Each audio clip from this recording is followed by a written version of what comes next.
매주 월요일 지구촌의 다양한 소식들을 짚어보는 하이킥 세계만사 시간입니다.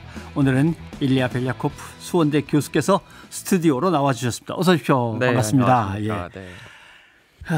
이렇게 반가운 만남에서 뭔가 좀 이렇게 흐뭇한 얘기들을 나눠야 되는데 전쟁 소식을 안 할 수가 없습니다. 네.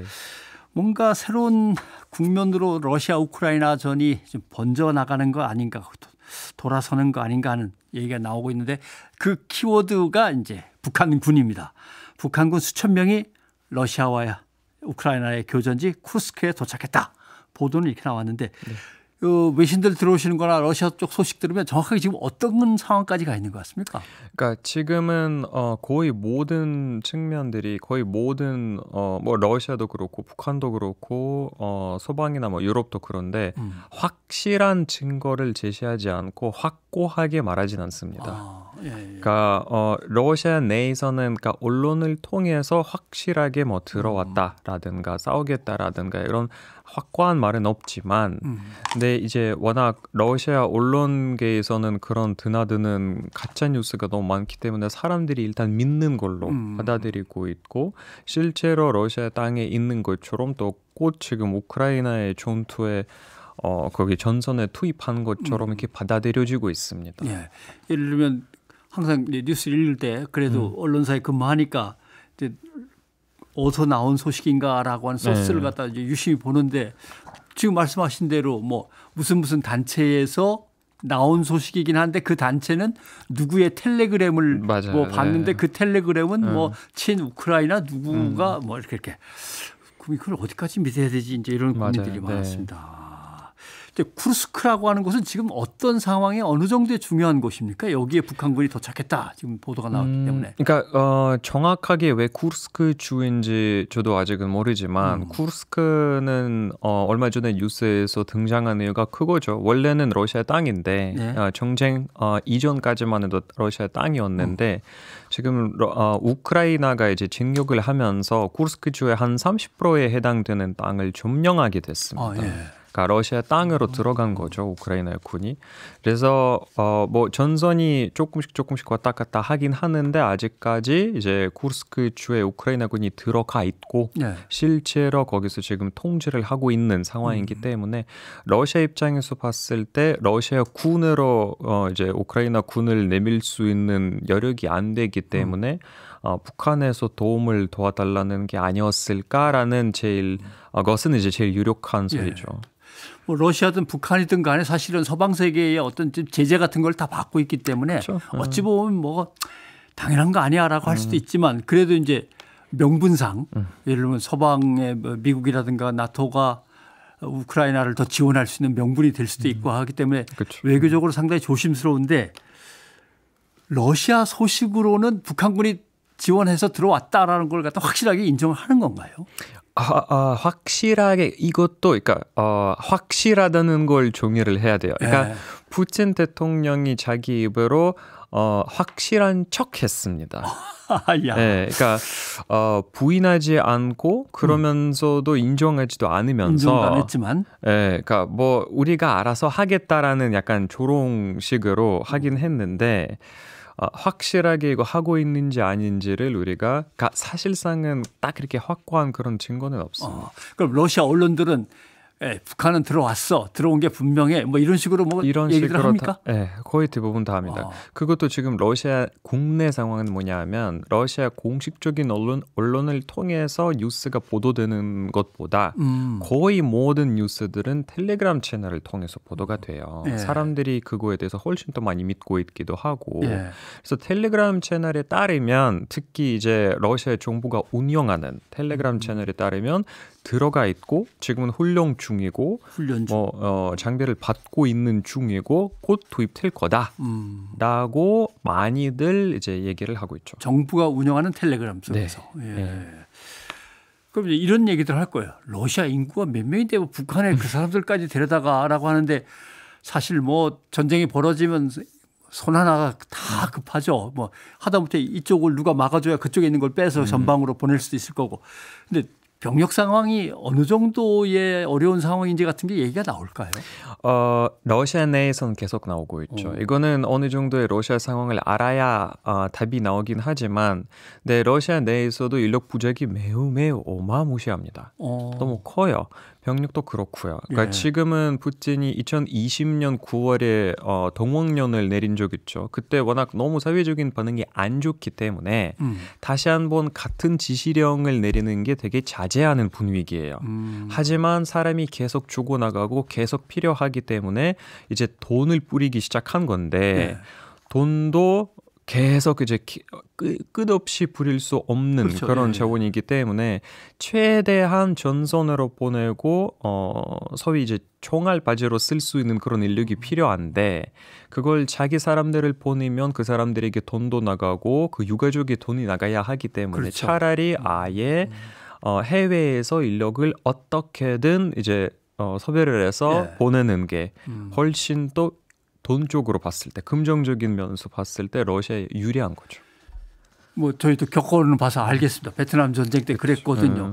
그래도 그러면 미군 입장에서는 미군이 몇만 명 죽었다라고 하는 것보다는 그 안에다 다른 나라 사람들을 끼워놓고 하면 정치적 부담도 냉정하게 말하는 거죠. 좀 이렇게 시니컬하게 들릴 수 있지만 러시아 입장에서는 그렇죠. 러시아 사람들이 죽어나가는 것보다 다른 나라의 병사들이 죽어나가는 게 유리하죠. 북한은 왜 그랬을까에 대해서는 뭐 남북한의 상황을 그동안 쭉 지켜본 바로는 뭐 늘 어딘가에 뭐 베트남 전쟁에서도 사실 북한군이 조금씩 들어가고 했으니까 뭔가 노림수가 있지 않을까 하는 거고. 네. 알겠습니다. 야, 근데 실제로 러시아 젊은이들이 우크라이나와의 전쟁에 갔다가 많이 죽거나 다치기도 했겠지만 징집을 피해서 다른 나라로 피하거나 하는 경우도 왕왕 뭐 계속 얘기가 들어오나요? 엄청 많죠. 엄청 많아요. 그러니까 지금은 이제 모병된 그러니까 징병된 사람들도 굉장히 많고 또 러시아가 공식적으로 사망자나 이제 다친 사람들의 수를 공식적으로 발표하지는 않지만 이제 여러 가지 독립 언론사를 통해서 그 숫자를 거의 60만 명 정도 육박하다고 평가를 내리고 있고 또 그 외에는 특히 2020년 우크라이나 침공이 시작했을 때 1차, 그 다음에 9월에 동원령이 내렸을 때 2차로 사람들이 굉장히 많은 사람들이 이민을 갔는데 그것도 확실한 숫자가 당연히 우리가 알 수 없지만 평가로는 대략 평가로는 100만 명 넘는 100만 인구가 이민으로 갔고 지금은 러시아 밖에 해외에 체류 중이라는 평가도 많습니다. 참 그군요. 100만 명 죽거나 다친 사람의 또 떠난 사람의 이 전쟁이라는 게 참 이렇습니다. 뭐 결국 남는 거는 죽은 사람하고 다친 사람하고 떠난 사람하고 뭐 이런 사람들만 남지. 참, 그러니까 이게 여러 보로 볼 수 있는 건데, 그러니까 전쟁은 그 자체로도 비극이지만 그거로 인해서 러시아 사회 내부에서 생기는 여러 가지 문제들도 굉장히 지금 걱정스러운 면이 없지는 않아요. 많아요. 죽고 다치고 떠난 사람, 남은 사람은 이제 헐벗은 사람들만 남는 거죠. 뭐 여러 가지 가난과 기근에 시달리면서. 아무튼 그렇다고 뭐 북한군을 상당히 중요한 요충지에다 배치하지는 않을 거라고 생각하고 그 말씀하신 대로 뭐 그냥 거친 표현으로는 총알바지라고 표현을 합니다마는 근데 북한군도 사실 어떻게 보면 그렇게 자기네 정예병을 보내진 또 않겠죠. 아까워서. 그거까지는 모르겠습니다. 그러니까 뭐 물론 북한은 그냥 보내는 거 아니겠죠. 당연히 뭐 돈 받고 보내거나 아니면 그때가로 러시아에서 이제 약속될 뭐 기술이라든가 이런 것들은 뭐 확보하겠죠. 당연히 무료로 보내진 않겠죠. 그러니까 이제 우리가 걱정하는 게 혹시 뭐 핵무기를 개발하는 데 있어서 조금 잘 안 되는 부분에서 러시아 핵기술을 갖다가 넘겨받는 거 아닌가? 그러니까 그것까지는 모르겠는데, 그러니까 미사일이나 그러니까 비핵무기 기술은 러시아가 충분히 전달할 수 있다고 많은 전문가들도 그렇게 생각하고 있고 저도 그렇게 생각하는데, 뭐 탄도 미사일이나 뭐 등등 핵무기와 관련된 기술은 그래도 러시아도 조심스러워지지 않을까. 그것도 그러니까 러시아 그 자체로 조심스러운 부분도 있지만 그보다 저는 개인적으로 항상 중국이라는 예. 변수가 있어서 중국은 아마 허락하지 않을 겁니다. 중국이 일단 허락하지 않을 수. 네, 중국도 사실은 큰 변수이긴 한데 우리가 이제 러북 그러니까 예. 북러의 관계 얘기를 하는데 사실상은 변수로 항상 중국을 봐야 하기도 해요. 러시아가 외부와 거의 국제 무대에 활동을 할 때 지금 상황에서는 모든 활동을 중국을 통해서 하게 되는데 예. 그래서 중국이 아주 중요한 관문 역할을 하고 있어요. 북한도 예외가 아니고요. 그래서 중국의 반응이나 또 시진핑 주석의 뭐 이런 말과 행동과 굉장히 우리가 조심 있게 봐야 하는 부분도 있습니다. 네. 그렇군요. 사실은 중국은 지금 미국하고 사이가 좀 절해서 러시아와 밀착은 돼 있지만 그 거대한 나라가 굴러가려면 결국은 뭐 서방 세계하고 다시 교역도 하고 뭔가 교류도 하고 해야 되는 입장인데 언젠간 그날이 좀 있으면 올 텐데 지금 러시아를 갖다가 뭐 막 도와주고 뭐 했다가는 중국의 좌표를 갖다 잘 읽어봐야 앞으로의 일들이 맞습니다. 예, 그렇군요. 근데 북한군이 파병된다면 좀 도움은 될까 모르겠습니다만 글쎄요. 외신들은 어떻게 분석합니까? 뭐 외신들이 거의 뭐 총알바지 역할로 쓸 거다. 아니면 뭐 어느 정도의 러시아 정부의 긍정적인 문제를 이제 해소할 거다라는 평가를 주로 내놨는데 뭐 러시아에서도 독립 언론사의 평가랑 거의 비슷합니다. 네. 이제 거의 뭐 지금 뭐 2천, 3천 명이 들어갔다고 하고 나중에 뭐 초년 원수가 12,000명까지 보내겠다는 뉴스가 나왔기 때문에 12,000명이라면 그렇게 적은 숫자도 아니에요, 사실은. 그래서 실제로 이제 전선에 가서 싸우는 거에 우크라이나에게 악재가 될 수도 있고 뭐 여러 가지 평가들이 있죠. 예.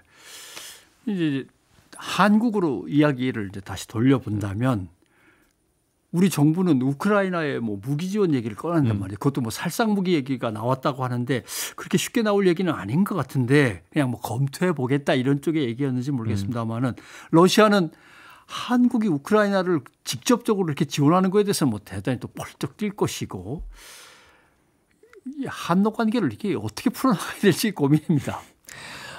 뭐 일단 제가 국내 전문가보다 개인적으로 생각하는 게 한러 관계가 이미 파탄이 났다고 생각합니다. 네.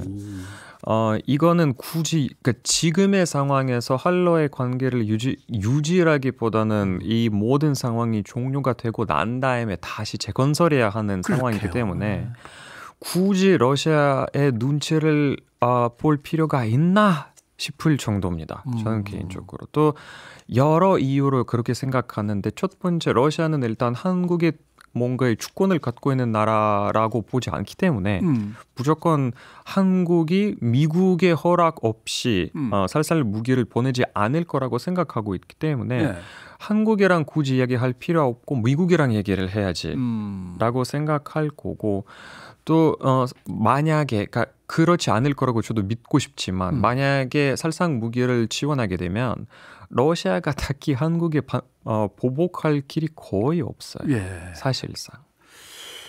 한미 동맹이니까 미국이라는 동맹 관계가 있는 나라가 그 나라의 우크라이나 전에 가서 피를 흘린다면 우리가 뭔가 좀 액션을 취해야 되는 거 아닌가 고민할 거지만 우리하고 이미 떨어져 있는 곳에서의 전쟁이고 미국도 미군을 보내지도 않은 나라의 전쟁에 이렇게까지 이렇게 큰 소리를 뻥뻥 치는 건 좀 불안합니다.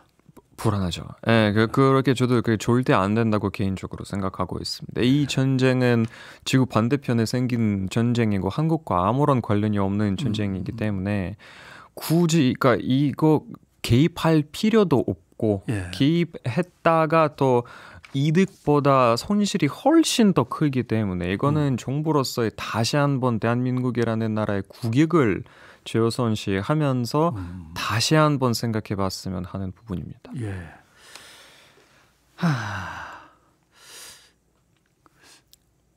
러시아가 북한군을 지원을 받으면서 한국이 설마 그렇게까지 벌컥하면서 뭐라 그러지는 않겠지라고 생각을 했을까요? 그래봤자 소용없어 이렇게 할까요? 어떤 거였을까요?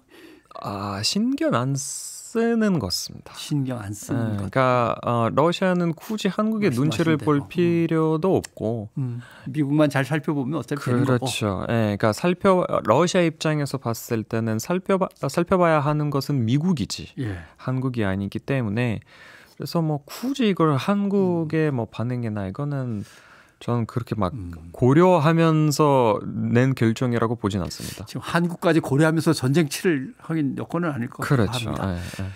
우리의 이전에 지금 대통령 정부 말고 이전에 이제 나름대로 꿈은 미국과 중국, 일본과 러시아를 움직여서 북한에게 뭔가 보장을 받고 북한을 살살 열어가면서 지원도 해주고 그 대신 핵의 확산은 어떻게든 막고 뭐 이제 조금씩 주변 국가들을 이용해서 이렇게 해보려고 했던 건데 지금 여기까지 왔는데 북한과 러시아의 관계가 어디까지 갔는지도 사실은 좀 궁금하고 나중에 우리가 다시 끼어들어서 러시아한테 북한이 그러지 못하도록 좀 어떻게 해달라라고 부탁할 수 있는 위치로 다시 돌아갈 수 있을까? 이런 고민이 있거든요. 저는 돌아갈 수 있다고 봅니다. 그러니까 이거는 지금은 러시아와 북한의 동맹은 임시적이라고 저는 개인적으로 생각하는데 상황적 동맹이라는 표현을 쓰는데 지금은 이 상황에서 러시아가 필요한 것 그리고 북한이 필요한 것이 따로 있고 그래서 지금 이 환경에서 이 상황에서 이거는 어느 정도에 겹쳐서 그렇지 사실상은 장기적으로 보면 북한과 러시아가 추구하는 가치, 것들, 목표가 다릅니다.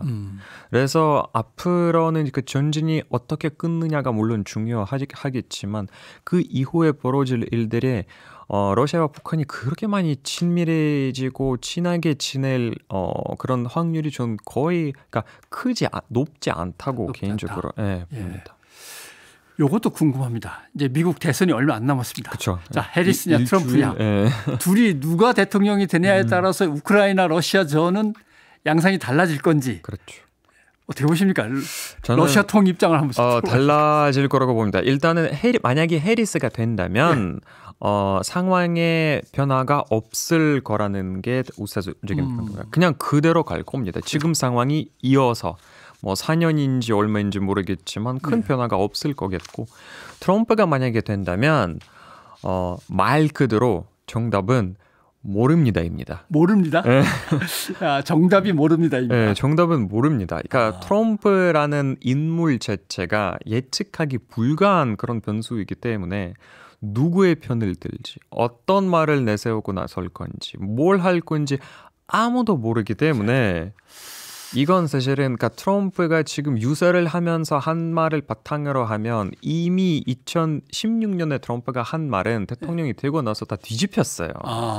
그래서 그러니까 자기가 한 약속은 지킨 게 거의 하나도 없다 보니까 지금도 굳이 우리가 트럼프 유세 중에 한 말에 믿을 리가 거의 없다 보니까 무슨 말씀인지 알 것 같습니다. 자, 일단 대선 끝나고 나서 한번 다시 모셔야 될 것 같습니다. 자, 여기까지 듣겠습니다. 일리아 벨야코프 수원대 교수 고맙습니다. 네, 감사합니다.